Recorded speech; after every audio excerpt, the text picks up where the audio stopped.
This podcast is brought to you by Arn Industries, Black Label Productions, and Artista Incorporated, your best choice for upcoming artistas.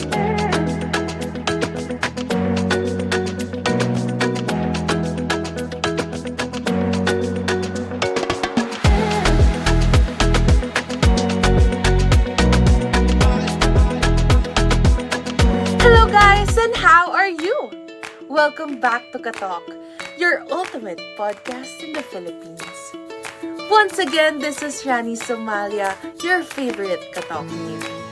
This day, as declared on Twitter, we are going to be talking all about parenthood, what a parent should be in other ways. Joining us are psychoanalysts, Doctors Shanna Rizvi and Najam from PMC, who will help us discuss psychological abuse caused by parents, and Ms. Tanya Peterson from Healthy Place on what kind of parents fits the bill and who does not.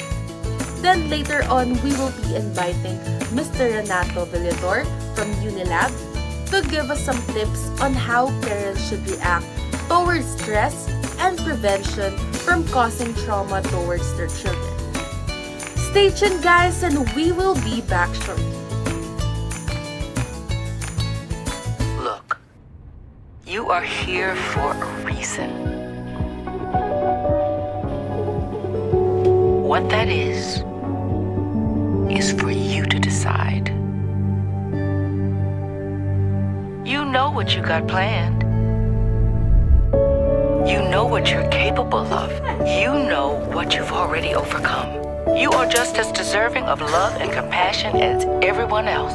So if the world hasn't told you this, I will. I see you. I see who you are. I see who you can become. I'm here for you, okay? Call me back.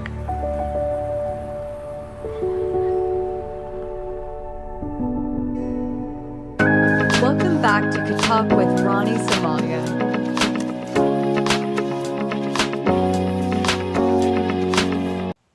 Welcome back guys to Katalk.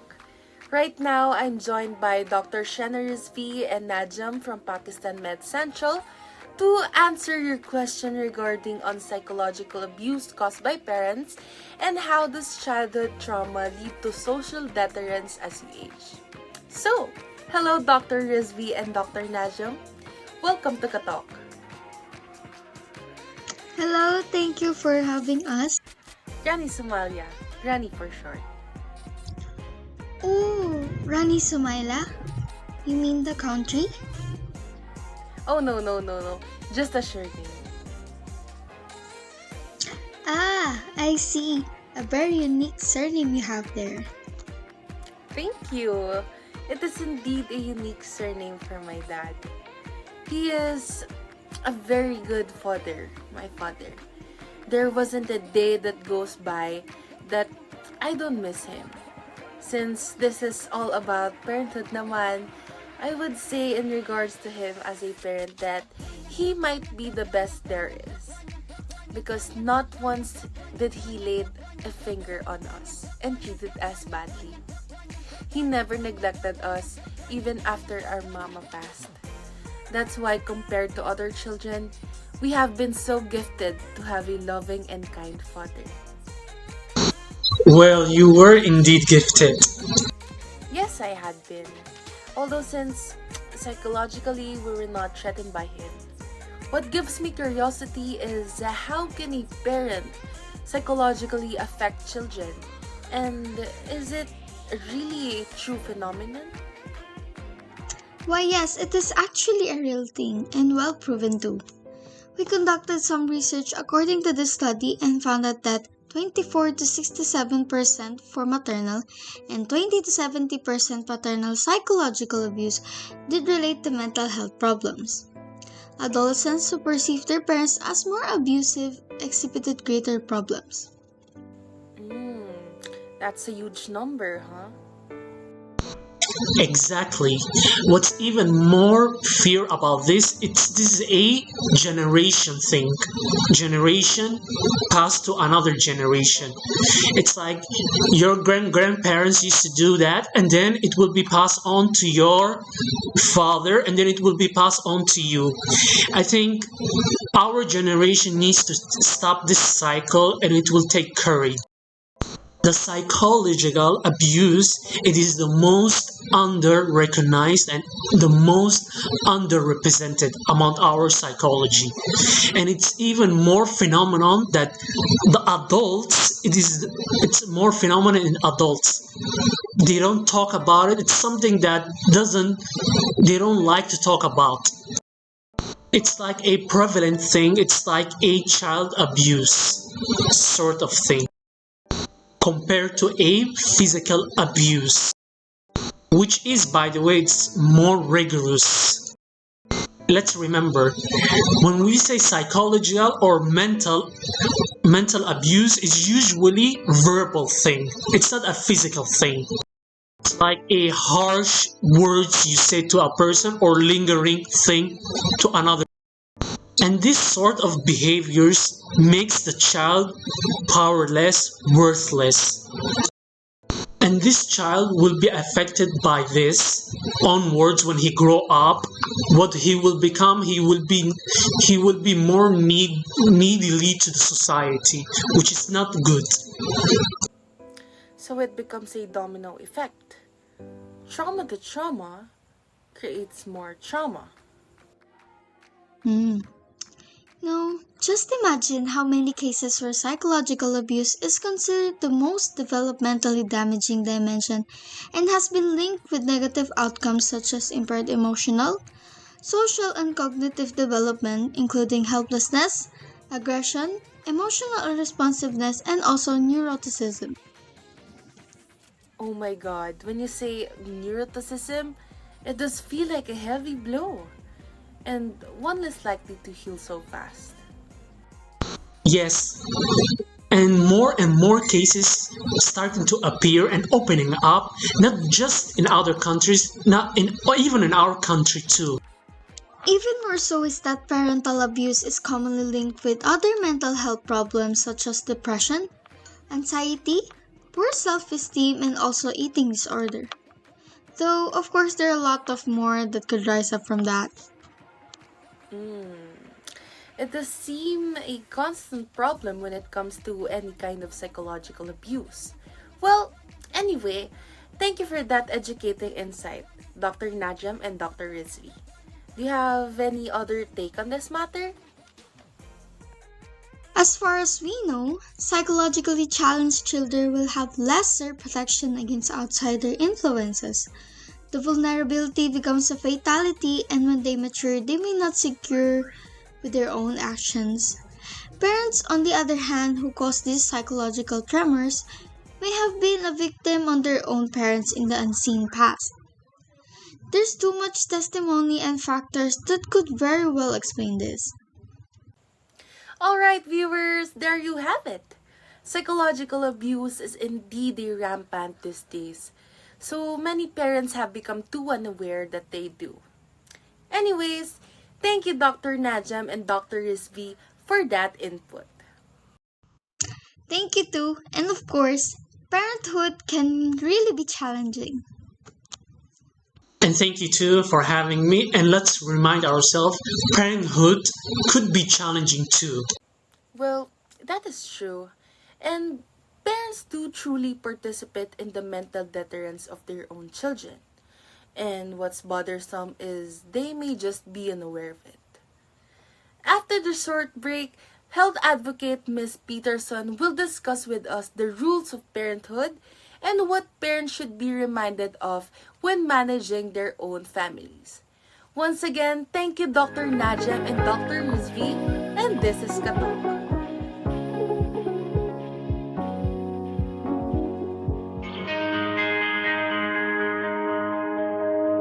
Too many days in the darkness without a glimpse of the light. running tired and broken and scared, but I swear I'll never give up the fight. I see you broken and beat, head pulled down over your eyes. Every part of you wants to surrender, but darling, you were meant to survive. With every start, we are born again. We are born again. We are born again.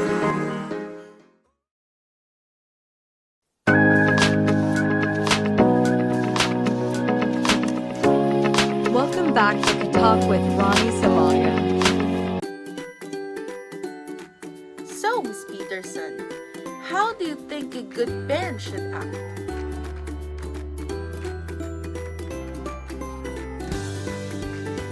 Well, to tell you frankly, good parenting is very broad, and it usually starts from a good relationship between you and your child together.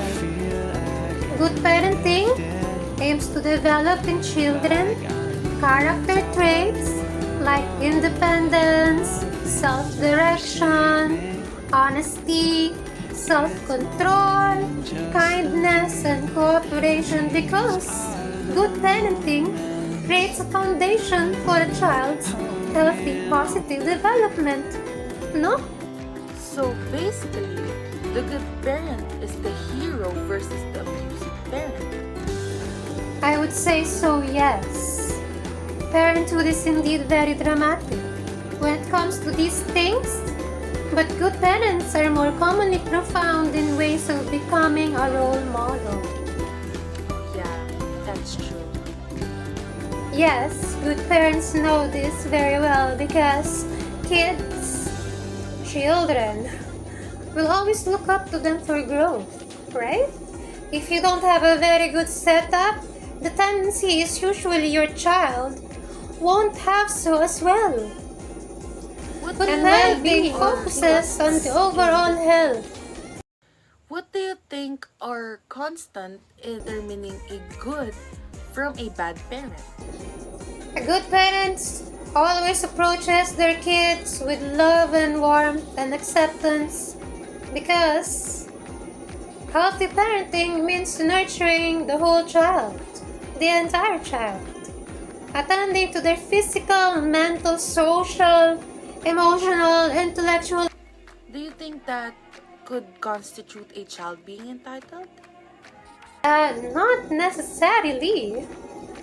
Good parenting simply means that parents do their best to interact positively and respond to their kids' needs. And mostly they have the child. Miss Peterson.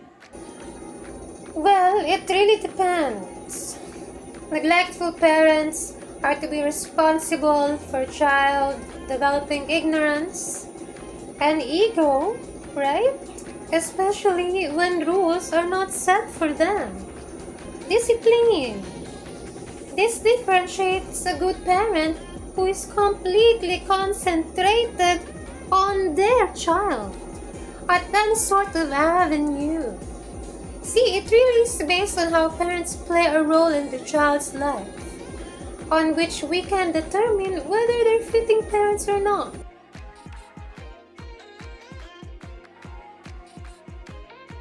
So it is truly based on parents' actions.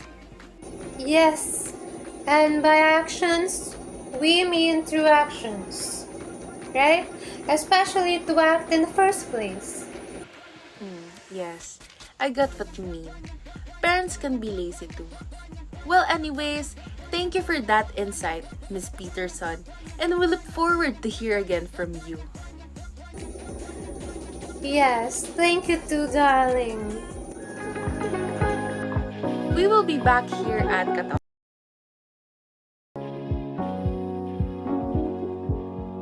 He wouldn't stop hitting us.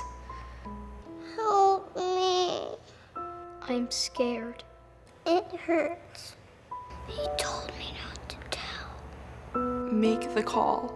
Make the call. A loving partner shouldn't take away your choice of clothes, your choice to wear makeup, or the music you choose to listen to. They shouldn't take away your purse or your car keys. And a loving partner shouldn't take away your phone so that when your daughter calls again and again, you can't answer. If your partner's controlling you, it's domestic abuse and against the law. Don't delay in seeking help during the current coronavirus situation. Call the 24-hour helpline in confidence or visit safer.scot. Welcome back to Katalk. I'm with attorney at law, Renata Villador, who's joining us from Unilab. Oh, thank you, Rani. You know, my nieces love your show. Oh, really? I'm glad to hear that. How old are your nieces? Well, they are about to enroll in college, so quite old in fact. Well, that's not old. I don't think so, Mr. Villador. Maybe adolescent? Ah, yes, adolescent. Right. So, Mr. Villador, what tips can you give us when it comes to stress management, especially those being affected are parents? Well, to tell you honestly, just by being here in Manila, it can already be stressful. I agree with you definitely on that. Right? Noise pollution, all kinds of pollution, and just other social factors being experienced by society are some well-known culprits. But of course, there are good habits that not just parents can observe when it comes to dealing with stress. One is getting physical. This is somehow the problem with most of us associated with the manana habit. Though exercise can be very helpful when obtaining a good mood and lowering anxiety, and even contributing to a good rest afterwards. Exercise produces good hormones called endorphins, and is most especially connected to lowering stress levels. So, cardio and stuff? Yes, even Zumba. Second is a good diet. Don't binge eat and drink. When we're stressed, we get an increase of cortisol, which gives you a kind of craving of fatty and sugary foods. Stressed people may find themselves gaining more weight due to eating more than they should. Oh, parents there who stress eat, listen. Another thing is practicing mindfulness. Just like being physical, this one on the other hand focuses on mental health. Yoga training is a good way to observe proper mindfulness. Then last but not the least is to seek help. Parents, they are so terrible at this. It's always a thought that when you're a parent, you already know your own counsel, which is very, very, very wrong. Parents must not always rely on their own thought process, especially under the influence of stress, since this often leads to bad decisions and family toxicity. I do agree. Parents can be very stubborn. Yes, that is true. They can be really stubborn. They practice self-induction wrongly, and then eventually it leads to a bothered child. Now, if you don't want a bothered child, seek advice from friends or family. One thing to remind yourself is you are definitely not alone in this. That is so true. Parents and just people should really consider the counsel of others. It's really something we overlook. Anyway, thank you so much for those tips, Mr. Villador. We really appreciate your participation today, and just as everybody else. Say hi to your nieces for me too. Thank you too. I certainly will. Well, everybody, that concludes our podcast for today, and we look forward to see you next Tuesday at the same P slot. Once again, this is Katalk, your ultimate podcast in the Philippines. See ya! Thank you for watching Katalk. Up next, Sylvie goes to town, and later Tara Wild Adventures. Only here at Black Label Podcaster Media Network.